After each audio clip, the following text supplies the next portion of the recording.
अध्याय 7वां रामायण प्रसंग राम भरत मिलाप। अयोध्या के प्रतापी राजा दशरथ की 3 रानियां थी। इन तीनों रानियों ने 4 सुंदर पुत्रों को जन्म दिया। राम की माता का नाम कौशल्या था। लक्ष्मण और शत्रुघ्न की माता का नाम सुमित्रा था।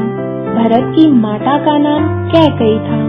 चारों भाइयों में अत्यधिक स्नेह था। जब राजा दशरथ वृद्ध हो गए तब उन्होंने अपने ज्येष्ठ पुत्र राम को राजगद्दी पर बिठाने का निर्णय लिया। राज्याभिषेक की तैयारियां जोरों शोरों पर थीं। उसी समय कैकेयी अपने पति दशरथ के पास पहुंची।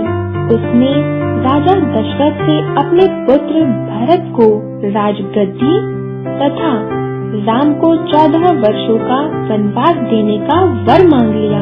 राजा दशरथ ने कैकेयी को समझाने की बहुत कोशिश की।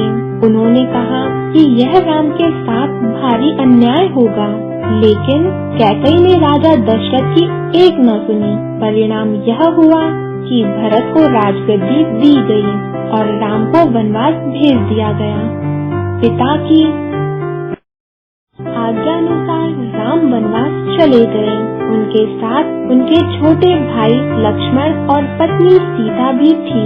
जब राम को वनवास दिया गया उस समय भरत ननिहाल गए हुए थे। राम को वन में भेजने के दुख से राजा दशरथ की मृत्यु हो गई। ननिहाल से लौटने पर जब भरत को राम के वन जाने और पिता की मृत्यु का समाचार मिला तो वे बहुत दुखी हुए।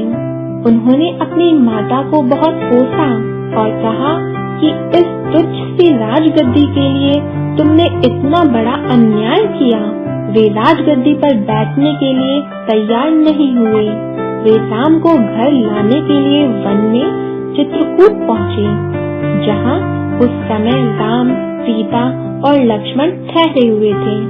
भरत ने राम से अयोध्या वापस चलने के लिए विशेष आग्रह किया, लेकिन राम पिता की आज्ञा का उल्लंघन करने को तैयार नहीं हुए।